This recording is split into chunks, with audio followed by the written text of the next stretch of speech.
Roundup ആരംഭിക്കുന്നു. എല്ലാ പ്രേക്ഷകർക്കും സ്വാഗതം. ഞാൻ പ്രവിത ലക്ഷ്മി. വിശദമായ വാർത്തകളിലേക്ക്. തിരുവനന്തപുരം ബാലരാമപുരത്തെ 2.5 വയസ്സുകാരിയുടെ കൊലപാതകത്തിന്റെ ദുരൂഹത തുടരുന്നു. പ്രതി ഹരികുമാർ മാനസിക പ്രശ്നങ്ങൾക്ക് മരുന്നു കഴിക്കുന്നയാളാണെന്ന് അന്വേഷണ സംഘത്തെ നയിക്കുന്ന SP എസ് സുദർശനൻ വ്യക്തമാക്കി. കോടതിയിൽ ഹാജരാക്കിയ ഹരികുമാറിനെ 14 ദിവസത്തേക്ക് റിമാൻഡ് ചെയ്തു. അതേസമയം കുട്ടിയുടെ കുടുംബവുമായി അടുത്ത ബന്ധമുള്ള പൂജാരിയെ പകൽ മുഴുവൻ ചോദ്യം ചെയ്ത് വിട്ടയച്ചു. കുഞ്ഞിനെ കൊന്നത് ഉൾവിളി തോന്നിയതുകൊണ്ട് എന്നാണ് പ്രതി ഹരികുമാറിന്റെ മൊഴി. കൊല്ലണമെന്ന് തോന്നിയപ്പോൾ കൊന്നു എന്നും പ്രതി പോലീസിനോട് വിശദീകരിച്ചു. സഹോദരിയുമായുള്ള തർക്കം സംബന്ധിച്ച കാര്യം ഇന്നലെ പറഞ്ഞ ഹരികുമാർ ഇന്ന് മാറ്റി പറഞ്ഞു. പ്രതിക്ക് കഴിഞ്ഞ 6 വർഷമായി ചില മാനസിക പ്രയാസങ്ങളുണ്ടെന്ന് SP സുദർശനൻ പറഞ്ഞു. കൊലപാതകത്തിന്റെ കാരണം കണ്ടെത്തണമെങ്കിൽ ഇനിയും വിശദമായ അന്വേഷണം വേണമെന്നാണ് പോലീസിന്റെ നിലപാട്. പ്രതി ഹരികുമാർ ഈ കുറ്റം സമ്മതിച്ചിട്ടുള്ളതാണ്. പിന്നെ അതിൻ്റെ ബാക്കി കാര്യങ്ങൾ കൂടുതൽ പരിശോധനകൾക്ക് ശേഷം മാത്രമേ പറയാൻ സാധിക്കുകയുള്ളൂ. മാനസികമായിട്ട് ചെറിയൊരു പ്രോബ്ലമുള്ള ആളും കൂടിയാണ്. 5 വർഷമായിട്ട് ട്രീറ്റ്മെൻറ്റുള്ള ആളാണ്. കുറച്ച് പറയുന്ന കാര്യങ്ങൾ ഇപ്പോൾ പറയണതല്ല, കുറച്ച് കഴിഞ്ഞാൽ പറയാം. അപ്പോൾ അങ്ങനെയുള്ള ചെറിയ ചെറിയ വ്യത്യാസങ്ങളുണ്ട്.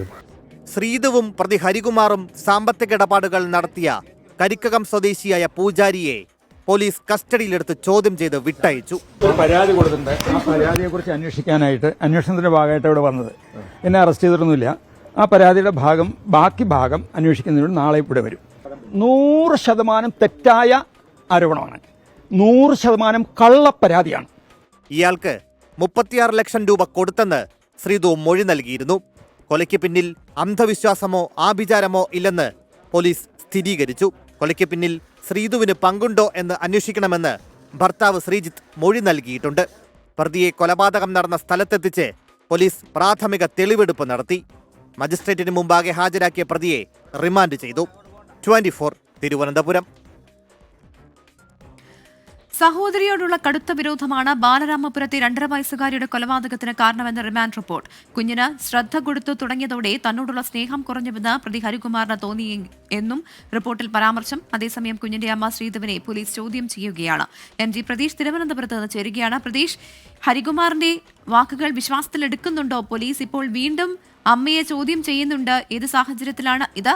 ചോദ്യം ചെയ്യൽ പൂർണ്ണമായിട്ടുണ്ടോ? പ്രവിത, 2.5 വയസ്സുകാരിയുടെ കൊലപാതക കാരണം സംബന്ധിച്ച് പോലീസിന് ഇതുവരെയും പൂർണ്ണമായൊരു വ്യക്തത വന്നിട്ടില്ല. പക്ഷേ പോലീസ് ഇന്ന് കോടതിയിൽ സമർപ്പിച്ച റിമാൻഡ് റിപ്പോർട്ടിൽ ചില സുപ്രധാനമായ പരാമർശങ്ങളുണ്ട്. അതാ ഈ സഹോദരിയോടുള്ള വിരോധമാണ് കൊലപാതകത്തിലേക്ക് നയിച്ചത് എന്നതാണ് ഈ റിമാൻഡ് റിപ്പോർട്ടിൽ പോലീസ് പറയുന്നത്. കാരണം ഈ നേരത്തെ സഹോദരിയുടെ അമിത താല്പര്യം പ്രതി ഹരികുമാറിന് ഉണ്ടായിരുന്നു. പക്ഷേ ഈ കുഞ്ഞ് വന്നതിന് ശേഷം തന്നോടുള്ള ഇഷ്ടം കുറഞ്ഞതായി പ്രതിക്ക് തോന്നി. മാത്രമല്ല ഈ കുട്ടിയുടെ കരച്ചിൽ പലപ്പോഴും പ്രതിക്ക് അരോചകമായിരുന്നു എന്നുകൂടി റിമാൻഡ് റിപ്പോർട്ടിൽ പറയുന്നുണ്ട്.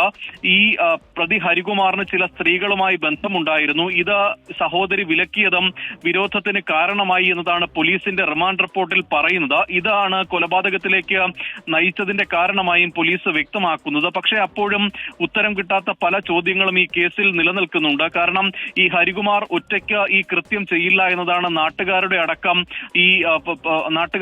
പറയുന്നത്. അതുകൊണ്ട് തന്നെ ഈ കൊലപാതകം ചെയ്തതിന്റെ കാരണം കൃത്യമായി സ്ഥിരീകരിക്കുന്നതിന് കൂടുതൽ തെളിവുകൾ പോലീസിനെ സംബന്ധിച്ച് ആവശ്യമാണ്. അതിന്റെ കൂടി ഭാഗമായാണ് ഇതിൽ കുട്ടിയുടെ അമ്മ ശ്രീധുവിനെ പോലീസ് വീണ്ടും ചോദ്യം ചെയ്യുന്നത്. ഈ SP നേതൃത്വത്തിലാണ് മണിക്കൂറുകളായി ഈ കുട്ടിയുടെ അമ്മയെ മഹിളാ മന്ദിരത്തിലെത്തി SP ചോദ്യം ചെയ്യുന്നത്.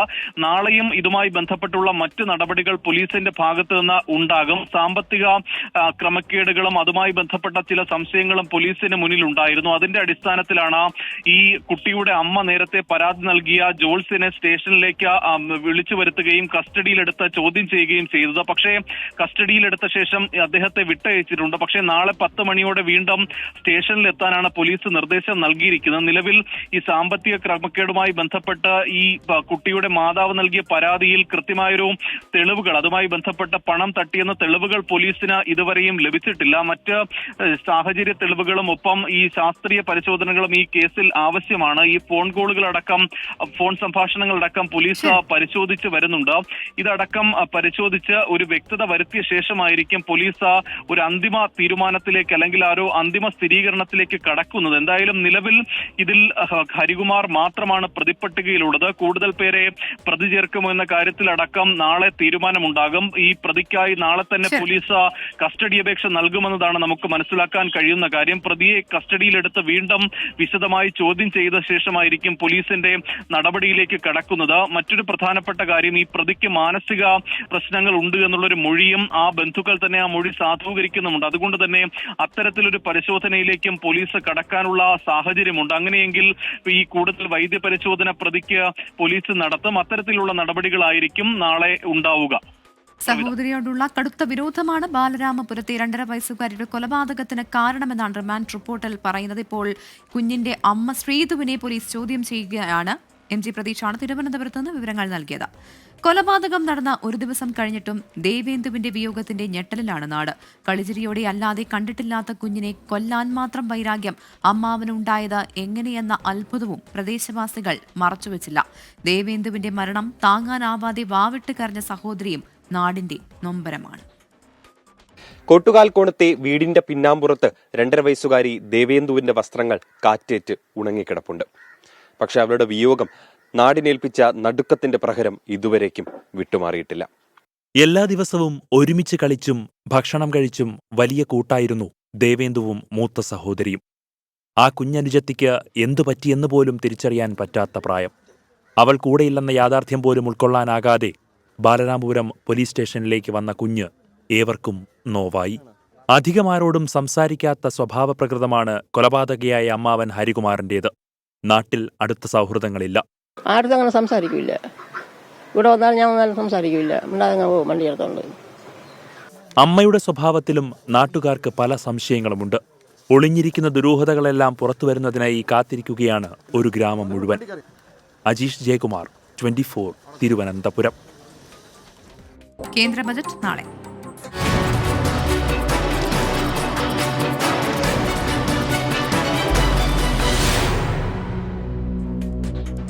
രാജ്യത്തിന്റെ സാമ്പത്തിക അടിത്തറ ശക്തമെന്ന സാമ്പത്തിക സർവേ റിപ്പോർട്ട്. അടുത്ത സാമ്പത്തിക വർഷം മൊത്ത ആഭ്യന്തര ഉൽപാദനത്തിൽ വർധനയുണ്ടാകുമെന്ന് ധനമന്ത്രി നിർമ്മലാ സീതാരാമൻ പാർലമെന്റിന്റെ മേശപ്പുറത്ത് വെച്ച റിപ്പോർട്ടിൽ പറയുന്നു. തദ്ദേശ സ്ഥാപനങ്ങൾ വഴി സുസ്ഥിര വികസന ലക്ഷ്യം നടപ്പാക്കുന്നതിൽ കേരളത്തെ റിപ്പോർട്ടിൽ അഭിനന്ദിക്കുന്നുണ്ട്. 3ാം മോദി സർക്കാരിന്റെ ആദ്യ സമ്പൂർണ്ണ ബജറ്റ് നിർമ്മലാ സീതാരാമൻ നാളെ അവതരിപ്പിക്കും. രാജ്യത്തെ കാർഷിക വ്യാവസായിക മേഖലകൾ ഉൾപ്പെടെ എല്ലാ മേഖലകളും മികച്ച പ്രകടനമാണ് നടത്തുന്നതെന്ന് ധനമന്ത്രി നിർമ്മലാ സീതാരാമൻ പാർലമെന്റിന്റെ മേശപ്പുറത്ത് വെച്ച സാമ്പത്തിക സർവേ റിപ്പോർട്ടിൽ പറയുന്നു. കോവിഡിന് മുൻപുള്ള വർഷങ്ങളെക്കാൾ മികച്ച സ്ഥിതിയിലാണ് രാജ്യത്തെ വ്യാവസായിക മേഖലയെന്നും റിപ്പോർട്ട് വ്യക്തമാക്കുന്നു. രാജ്യത്തെ കാർഷിക മേഖല 3.8%, വ്യാവസായിക മേഖല 6.2%, സേവന മേഖല 7.2% വളരുമെന്നാണ് പ്രവചനം. 2025-26 സാമ്പത്തിക വർഷത്തിൽ രാജ്യത്തിന്റെ GDP 6.3% മുതൽ 6.8% വരെ വളരുമെന്ന് സാമ്പത്തിക സർവേ സൂചിപ്പിക്കുന്നു. രാജ്യത്ത് നേരിട്ടുള്ള വിദേശ നിക്ഷേപം ഏപ്രിൽ-നവംബർ കാലയളവിൽ 17.9% വർദ്ധിച്ചതായും ബാങ്കുകളുടെ കിട്ടാക്കടം 2.6%-ആയി താഴ്ന്നതായും സാമ്പത്തിക സർവേ റിപ്പോർട്ടിലുണ്ട്. മുഖ്യ സാമ്പത്തിക ഉപദേഷ്ടാവ് V. അനന്തനാഗേശ്വരന്റെ നേതൃത്വത്തിലാണ് സാമ്പത്തിക സർവേ തയ്യാറാക്കിയത്. പൊതു തെരഞ്ഞെടുപ്പിന് ശേഷം അവതരിപ്പിച്ച ബജറ്റിന് മുന്നോടിയായി 2024 ജൂലൈ 22-നാണ് കഴിഞ്ഞ സാമ്പത്തിക സർവേ റിപ്പോർട്ട് അവതരിപ്പിച്ചത്. അതിനുശേഷം 6 മാസത്തിനകമാണ് പുതിയ സാമ്പത്തിക സർവേ റിപ്പോർട്ട് പുറത്തുവരുന്നത്. 24 ഡൽഹി. രാഷ്ട്രപതി ദ്രൗപദി മുർമുവിന്റെ നയപ്രഖ്യാപന പ്രസംഗത്തോടെ പാർലമെന്റിന്റെ ബജറ്റ് സമ്മേളനത്തിന് തുടക്കം. ഡൽഹി നിയമസഭാ തെരഞ്ഞെടുപ്പ് അടുത്തിരിക്കെ മധ്യവർഗത്തിന് ഊന്നൽ നൽകിയുള്ള ബജറ്റാകുമെന്ന സൂചനയാണ് രാഷ്ട്രപതിയുടെ നയപ്രഖ്യാപന പ്രസംഗം. പൊള്ളയായ വാഗ്ദാനങ്ങൾ ആവർത്തിക്കപ്പെടുന്നുവെന്ന് പ്രതിപക്ഷം വിമർശിച്ചു.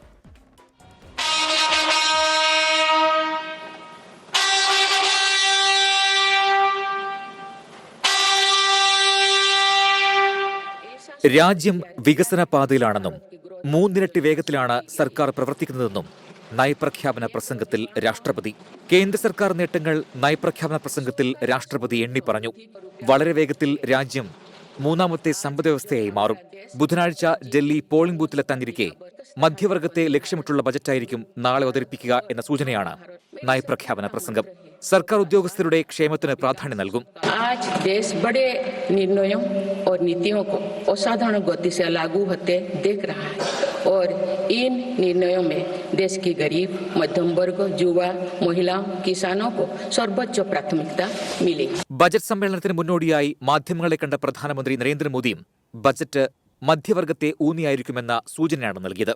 ये बजट एक नया विश्वास पैदा करेगा, नई ऊर्जा देगा कि देश के हर गरीब एवं मध्यम वर्ग समुदाय पर मां लक्ष्मी की विशेष कृपा रहे. നയപ്രഖ്യാപന പ്രസംഗത്തെ വിമർശിച്ച് പ്രതിപക്ഷം രംഗത്ത് വന്നു.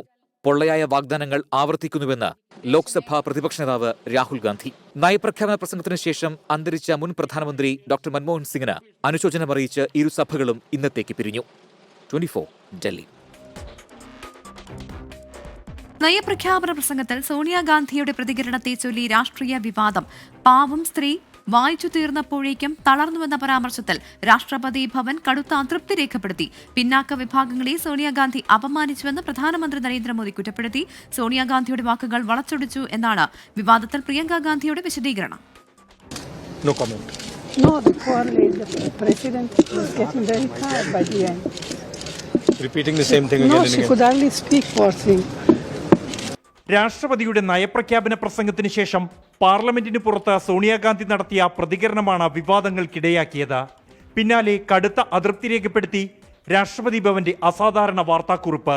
രാഷ്ട്രപതിയുടെ അന്തസ്സിനെ മുറിവേൽപ്പിക്കുന്ന പ്രസ്താവന അംഗീകരിക്കാനാകില്ലെന്ന പ്രതികരണം. രാജ്യത്തെ പിന്നോക്ക വിഭാഗത്തെയാണ് സോണിയാഗാന്ധി അപമാനിച്ചതെന്ന് ഡൽഹിയിലെ തെരഞ്ഞെടുപ്പ് പ്രചാരണ റാലിയിൽ പ്രധാനമന്ത്രി നരേന്ദ്രമോദി. कांग्रेस का शाही परिवार उनके अपमान पर उतर आया है. शाही परिवार के एक सदस्य ने कहा कि आदिवासी बेटी ने बोरिंग भाषण दिया. സോണിയാഗാന്ധി അപമാനിച്ചിട്ടില്ലെന്ന വിശദീകരണവുമായി പ്രിയങ്ക ഗാന്ധി രംഗത്ത്. വാക്കുകൾ വളച്ചൊടിച്ചെന്നും രാഷ്ട്രപതിയോട് ബഹുമാനമേയുള്ളൂവെന്നും പ്രിയങ്ക.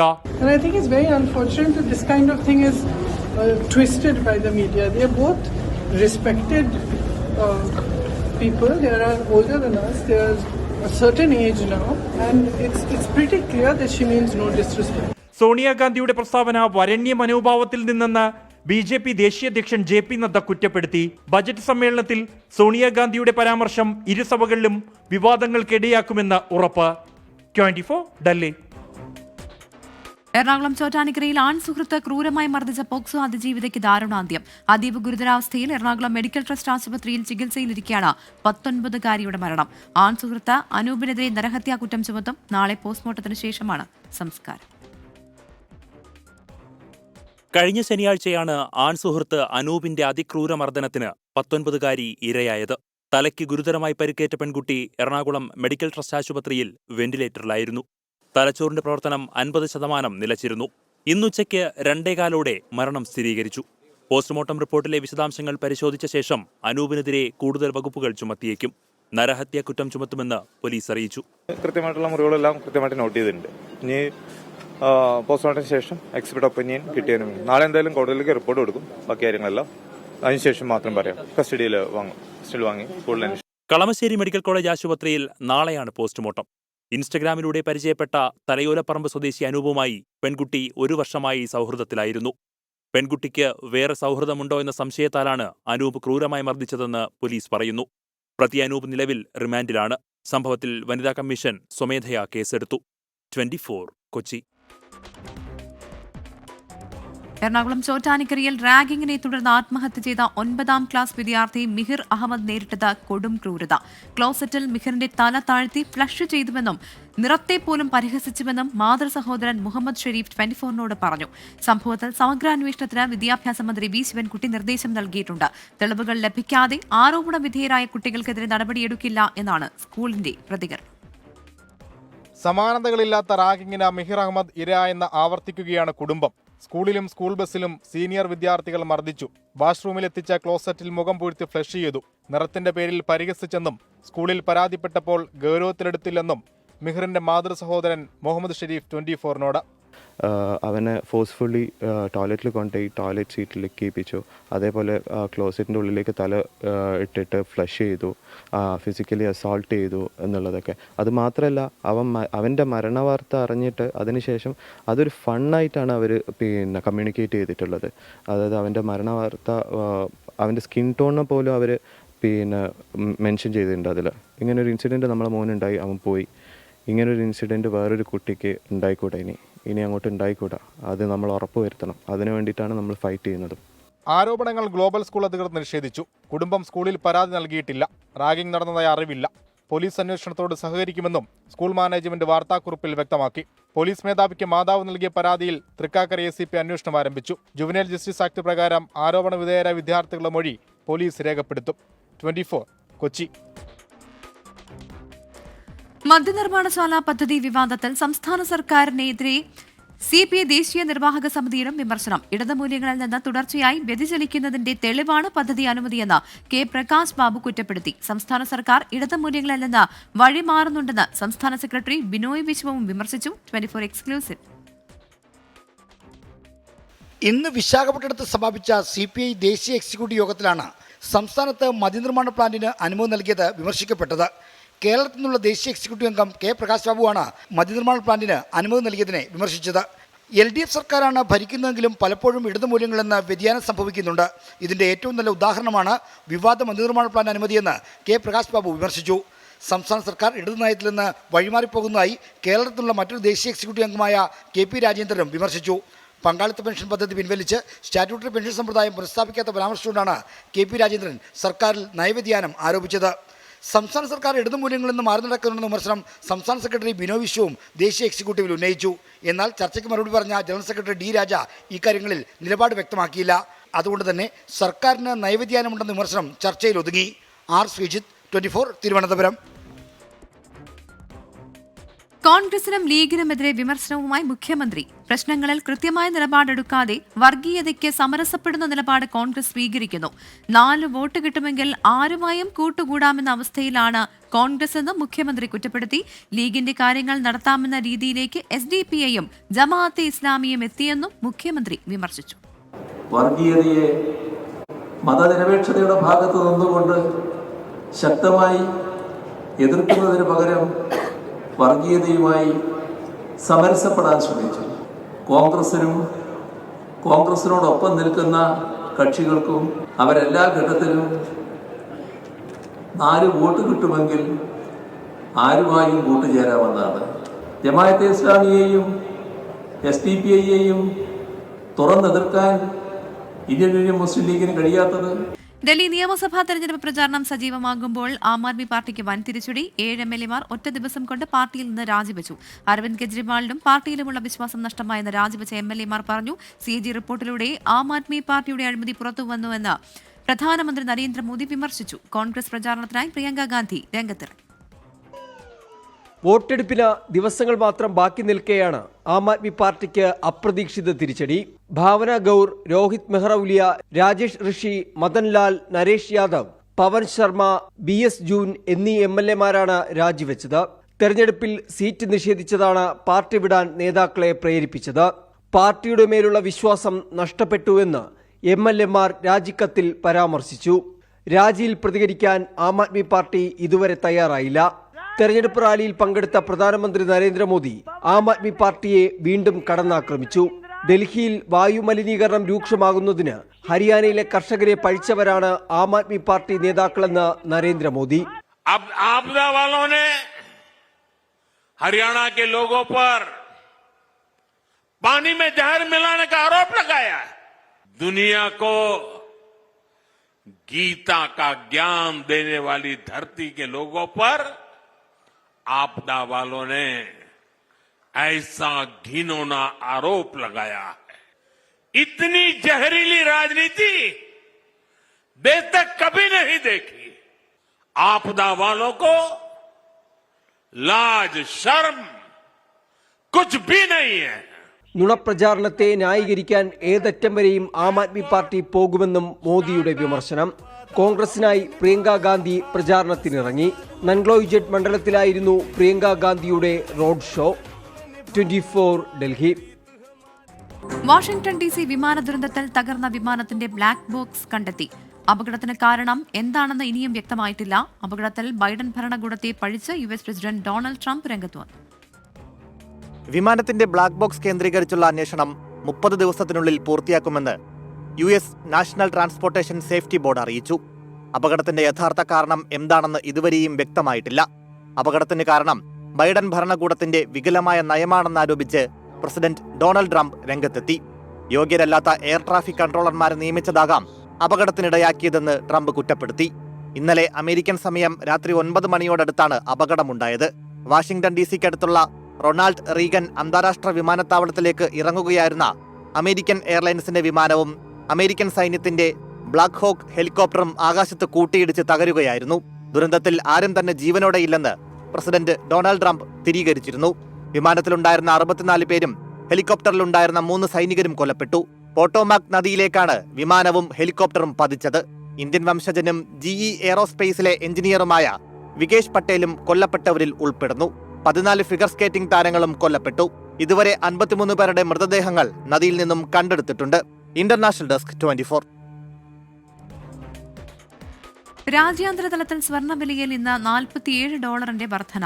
സംസ്ഥാനത്ത് സ്വർണ്ണവില പവന് 61,840 രൂപയിലെത്തി. ഇന്ന് പവന് 960 രൂപയാണ് വർദ്ധിച്ചത്. കേന്ദ്ര ബജറ്റിൽ സ്വർണത്തിന്റെ ഇറക്കുമതി തീരുവ 8 മുതൽ 10% വരെ വർദ്ധിപ്പിക്കുന്ന പക്ഷം ഗ്രാമിന് 8,000 രൂപ സ്വർണം കടന്നേക്കും. രാജ്യാന്തര തലത്തിൽ സ്വർണ്ണവില ഇന്ന് $47 ഉയർന്ന് ഔൺസിന് സർവകാല റെക്കോർഡായ 2,799.09 മെക്സിക്കോ, കാനഡ, ചൈന തുടങ്ങിയ രാജ്യങ്ങൾക്കുമേൽ കനത്ത ഇറക്കുമതി തീരുവ ചുമത്താനുള്ള അമേരിക്കൻ പ്രസിഡന്റ് ഡൊണാൾഡ് ട്രംപിന്റെ നീക്കമാണ് സുരക്ഷിത നിക്ഷേപമെന്ന നിലയിലേക്ക് സ്വർണം മാറാൻ കാരണം. അടിസ്ഥാന പലിശ നിരക്ക് കുറയ്ക്കാൻ അമേരിക്കൻ കേന്ദ്ര ബാങ്കായ ഫെഡറൽ റിസർവ് നിർബന്ധിതരാകുമെന്ന വാർത്തകളും ഡോളറിനെതിരെ രൂപയുടെ മൂല്യത്തിനുണ്ടായ ഇടിവും സ്വർണ്ണവില ഉയരുന്നതിനിടയാക്കി. സംസ്ഥാനത്ത് ആദ്യമായാണ് സ്വർണ്ണവില പവന് 61,000 രൂപ കടക്കുന്നത്. 960 രൂപ വർദ്ധിച്ച് സ്വർണ്ണവില പവന് 61,840 രൂപയിലെത്തി. ഗ്രാമിന് 7,730 രൂപയിലാണ് ഇന്ന് വ്യാപാരം. 24 കാരറ്റ് സ്വർണത്തിന്റെ വില 8,433 ഉയർന്നു. ഈ വർഷത്തെ ഏറ്റവും ഉയർന്ന നിരക്കാണിത്. ജനുവരി 1 സ്വർണ്ണവില പവന് 57,200 രൂപയായിരുന്നു. ഒരു മാസത്തിനുള്ളിൽ 4,640 രൂപ വർദ്ധിച്ചു. കഴിഞ്ഞ ബുധനാഴ്ചയാണ് ചരിത്രത്തിലാദ്യമായി സ്വർണ്ണവില 60,000 രൂപ കടന്നത്. നാളത്തെ കേന്ദ്ര ബജറ്റിൽ സ്വർണത്തിന്റെ ഇറക്കുമതി തീരുവ 8 മുതൽ 10% വരെ വർദ്ധിപ്പിക്കുമെന്ന സൂചനയുണ്ട്. GSTയും പണിക്കൂലിയും ഹോൾമാർക്ക് ഫീസും കൂടിയാകുമ്പോൾ ഒരു പവൻ സ്വർണം വാങ്ങാൻ 70,000 രൂപയോളം നൽകേണ്ടിവരും. Research desk 24. കാർണവർ വധക്കേസ് പ്രതി ശരണ് ശിക്ഷാ കാലയളവിൽ ഇളവ് അനുവദിക്കാനുള്ള മന്ത്രിസഭാ തീരുമാനത്തിനെതിരെ രമേശ് ചെന്നിത്തല. തീരുമാനം രാഷ്ട്രീയ പ്രേരിതമാണ്. ശരणे വെറുതെ വിടാനുള്ള ഫയൽ മടക്കണമെന്നാവശ്യപ്പെട്ട് രമേശ് ചെന്നിത്തല ഗവർണർക്ക് കത്തു നൽകി. കാർണവരെ കൊന്ന സംഭവത്തിൽ അദ്ദേഹത്തിന്റെ മരുമകളെയാണ് പോലീസ് അറസ്റ്റ് ചെയ്ത് കേസ് നടത്തി 3 ജീവപര്യന്തം നൽകിയത്. ആ 3 ജീവപര്യന്തം നൽകിയ കേസിലെ പ്രതിയെ വെറുതെ വിടാൻ വേണ്ടി ക്യാബിനറ്റ് തീരുമാനിച്ച് ഗവർണർക്ക് അയച്ചു എന്നുള്ളത് വളരെ ഗൗരവമായ വാർത്തയാണ്. ഒരിക്കലും അത് ഗവർണർ ഒപ്പിടാൻ പാടില്ല, അംഗീകരിക്കാനും പാടില്ല.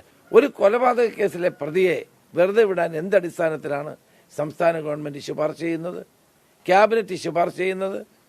കേട്ടുകേഴ്വിയില്ലാത്ത കാര്യമല്ലേ? എറണാകുളം പാരിയത്തുകാവിലെ കുടുംബങ്ങളെ കുടിയൊഴിപ്പിക്കലിന് എത്തിയ അഡ്വക്കേറ്റ് കമ്മീഷനെതിരെ പ്രതിഷേധം. PV ശ്രീനിജന്റെ നേതൃത്വത്തിലുള്ളവരുടെ പ്രതിഷേധത്തെ തുടർന്ന് അഡ്വക്കേറ്റ് കമ്മീഷൻ മടങ്ങി. RDOയ്ക്കെതിരെ കോടതി അലക്ഷ്യ നടപടി സ്വീകരിക്കുമെന്ന് അഡ്വക്കേറ്റ് കമ്മീഷൻ വ്യക്തമാക്കി. വൻ പോലീസ് സന്നാഹത്തോടെയായിരുന്നു അഡ്വക്കേറ്റ് കമ്മീഷൻ സർവേ നടപടികൾക്കും കുടിയൊഴിപ്പിക്കലിനുമായി എത്തിയത്. PV ശ്രീനിജൻ MLA യുടെ നേതൃത്വത്തിൽ പ്രതിഷേധക്കാർ അഡ്വക്കേറ്റ് കമ്മീഷനെ തടഞ്ഞു. നിങ്ങൾ സംസാരിക്കേണ്ട, നിങ്ങൾ കോടതിയുടെ ഉദ്യോഗസ്ഥനാണെങ്കിൽ ഒരു മിനിറ്റ്, നിങ്ങൾ കോടതിയിൽ നിന്ന് ഉദ്യോഗസ്ഥരാണോ? ജുഡീഷ്യൽസിൽ സംസാരിക്കണം. കോടതി ആദ്യ ഭാഗത്തിന്റെ വക്കീലിനെ പോലെ ജുഡീഷ്യൽ കമ്മീഷൻ അഡ്വക്കേറ്റ് കമ്മീഷനെ പെരുമാറി കഴിഞ്ഞാൽ ഞങ്ങൾക്ക് നിയമാനുസൃതം തടയേണ്ടതായിട്ട് വരും. നിയമാനുസൃത നടപടിക്ക് എതിരല്ലെന്നും നോട്ടീസ് നൽകാതെയുള്ള ഒഴിപ്പിക്കൽ അംഗീകരിക്കില്ലെന്നും PV ശ്രീനിജൻ. 16/1/2025 കോടതി, മുനിസിപ്പൽ കോടതി തന്നെ പറഞ്ഞിട്ടുണ്ട്, നെയ്ബേഴ്സിന് നോട്ടീസ് കൊടുക്കണം ബൗണ്ടറീസ് ആക്ട് പ്രകാരം.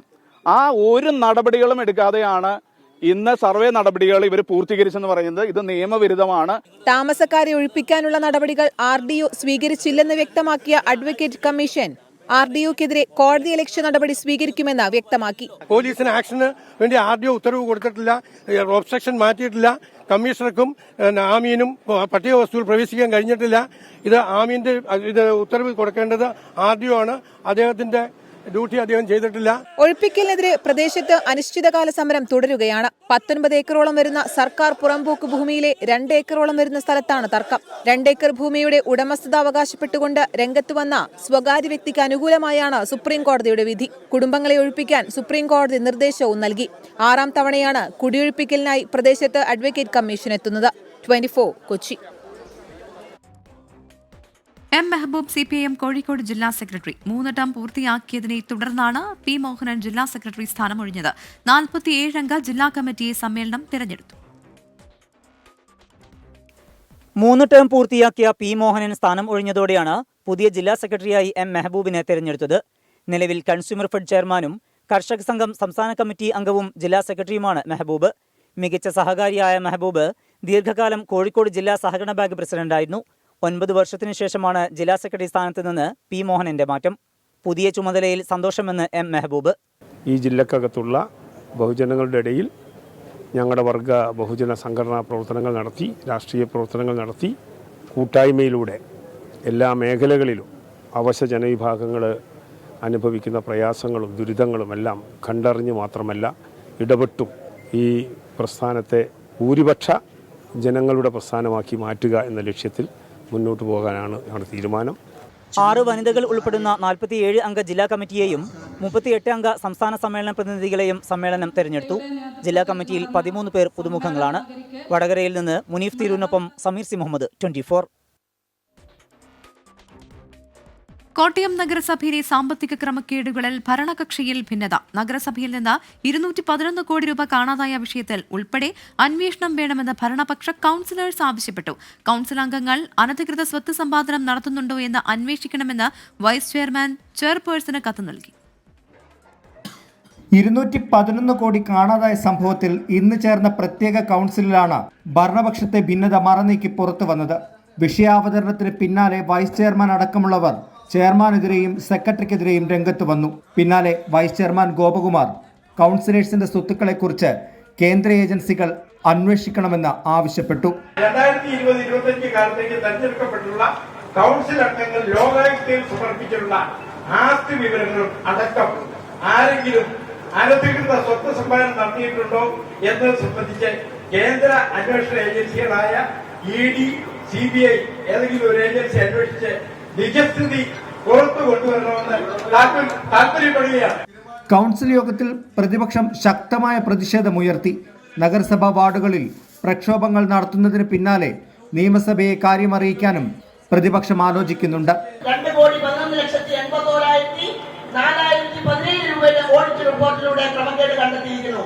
പ്രസ്തുത റിപ്പോർട്ട് ഉത്തരവാദിത്തപ്പെട്ടവർ സാമ്പത്തിക അഴിമതിക്കിടയിൽ നഗരസഭയിൽ നടത്തിയ സംസ്ഥാന പോലീസ് വിജിലൻസ് ഐജിയുടെ നേതൃത്വത്തിൽ സമഗ്രമായ അന്വേഷണം നടത്തി കുറ്റക്കാരെ നിയമത്തിന് മുന്നിൽ കൊണ്ടുവരണമെന്ന് ഈ യോഗം ബഹുമാനപ്പെട്ട കേരള സർക്കാരിനോട് അഭ്യർത്ഥിക്കുന്നു.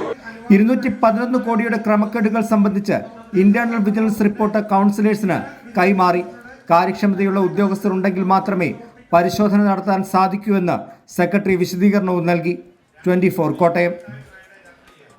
പത്തനംതിട്ട കലഞ്ഞൂർ അതിരുങ്കലിൽ 1.5 മാസമായി കിണറ്റിലകപ്പെട്ട കാട്ടുപന്നിയെ വനം വകുപ്പ് ജീവനക്കാരെത്തി കരയ്ക്ക് കയറ്റിവിട്ടു. 24 വാർത്തയെ തുടർന്നാണ് നടപടി. കഴിഞ്ഞ മാസം 21-നാണ് സ്വകാര്യ വ്യക്തിയുടെ പൊട്ടക്കിണറ്റിൽ കാട്ടുപന്നി വീണത്. കലഞ്ഞൂർ അതിരുങ്കലിൽ 1.5 മാസമായി ഒരു പൊട്ടക്കിണറ്റിൽ ഒരു പന്നി പെട്ടുകിടക്കാൻ തുടങ്ങിയിട്ട് നാട്ടുകാർ നിരവധി തവണ വനം വകുപ്പിനെയും പഞ്ചായത്ത് അധികാരികളെയും വിവരമറിയിച്ചു. നടപടിയൊന്നും ഉണ്ടായില്ല. ഒടുവിലാണ് 24-ലൂടെ വാർത്ത പുറം ലോകത്തെത്തിയത്. കഴിഞ്ഞ മാസം 21-നാണ് കലഞ്ഞൂർ അതിരുങ്കലിൽ സ്വകാര്യ വ്യക്തിയുടെ സ്ഥലത്തെ പൊട്ടക്കിണറ്റിൽ കാട്ടുപന്നി അകപ്പെടുന്നത്. നാട്ടുകാർ ആദ്യം പഞ്ചായത്ത് അധികൃതരെ വിവരമറിയിച്ചു. പിന്നീട് വനംവകുപ്പ് ഉദ്യോഗസ്ഥരെയും. ജീവനുള്ളതിനാൽ തങ്ങൾക്കൊന്നും ചെയ്യാൻ കഴിയില്ല എന്ന നിലപാടിലായിരുന്നു വനംവകുപ്പ് ഉദ്യോഗസ്ഥർ.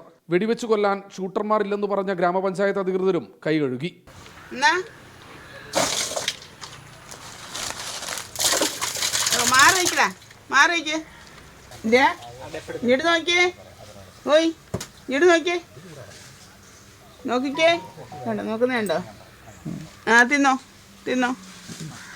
പ്രദേശത്തെ വീട്ടമ്മയായ ബിന്ദുവാണ് കിണറ്റിലേക്ക് രാവിലെയും രാത്രിയുമൊക്കെ പന്നിക്ക് ഭക്ഷണം ഇട്ടുകൊടുത്ത് ജീവൻ നിലനിർത്തിയത്. വാർത്തയായതോടെ മണിക്കൂറുകൾക്കുള്ളിൽ തന്നെ വനം വകുപ്പ് സ്ട്രൈക്കിംഗ് ഫോഴ്സ് സംഘങ്ങൾ അതിരുങ്കലിൽ പാഞ്ഞെത്തി. പിന്നെ രക്ഷാദൗത്യം. പന്നിയെ ഇപ്പോൾ തൊട്ടപ്പുറത്തെ മേഖലയിലേക്ക് തുറന്ന് ഒരു ചേച്ചി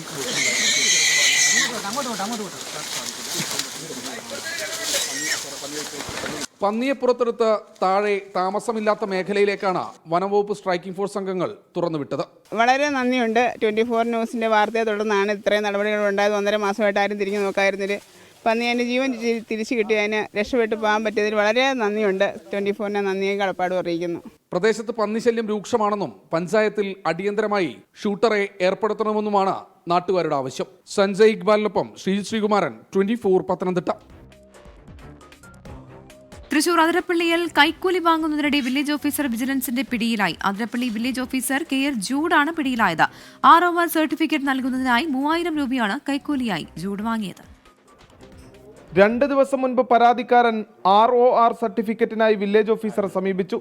സർട്ടിഫിക്കറ്റ് നൽകണമെങ്കിൽ 3000 രൂപ കൈക്കൂലി വേണമെന്ന് വില്ലേജ് ഓഫീസർ ആവശ്യപ്പെട്ടു. ഇതോടെ പരാതിക്കാരൻ തൃശൂർ വിജിലൻസ് DYSP ജിംപോളിനെ സമീപിക്കുകയായിരുന്നു. വിജിലൻസിന്റെ നിർദ്ദേശപ്രകാരം ഇന്ന് രാവിലെ പരാതിക്കാരൻ വില്ലേജ് ഓഫീസറെയും കൂട്ടി വാഹനത്തിൽ സ്ഥലപരിശോധനയ്ക്ക് പോയി. തിരികെ ഓഫീസിലെത്തിയതോടെ പരാതിക്കാരനിൽ നിന്നും വില്ലേജ് ഓഫീസർ KL ജൂഡ് 3000 രൂപ കൈക്കൂലി വാങ്ങി. പുറകെ എത്തിയ വിജിലൻസ് സംഘത്തെ കണ്ട വില്ലേജ് ഓഫീസർ പണം സോക്സിനുള്ളിൽ ഒളിപ്പിച്ചു. ഒടുവിൽ ദേഹപരിശോധനയിലാണ് കൈക്കൂലി പണം കണ്ടെടുത്തത്. ഇപ്പോൾ വന്നപ്പോൾ അറിയാൻ കഴിഞ്ഞത് എങ്ങനെയാണെന്ന് വെച്ചിട്ടുണ്ടെങ്കിൽ പൈസ കൊടുക്കാത്ത സേവനങ്ങളില്ല വില്ലേജ് ഓഫീസിൽ. അപ്പോൾ അത്തരത്തിലുള്ളൊരു റിയാക്ഷനാണ് പബ്ലിക്കിൻ്റെ കയ്യിൽ നിന്നുണ്ടായത്. പരാതിക്കാരൻ പൈസ ചോദിച്ചു, പൈസ കൊടുത്ത് നമ്മൾ പുറകെ എത്തുമ്പോഴേക്കും ഇദ്ദേഹം അത് സോക്സിൽ ഒളിപ്പിച്ചു പൈസ. ഇനി അദ്ദേഹത്തിനെ അറസ്റ്റ് ചെയ്തിട്ടുണ്ട്. ഇപ്പോൾ ജൂഡ് നേരത്തെയും കൈക്കൂലി കേസിൽ പിടിയിലായിട്ടുണ്ട്. കാസർഗോഡ് കൈക്കൂലി വാങ്ങുന്നതിനിടെ പിടിയിലായ ഇയാൾ ജാമ്യത്തിൽ ഇറങ്ങിയിരുന്നു. 24 തൃശൂർ. പൂർണ്ണമാകുന്നു. Good night.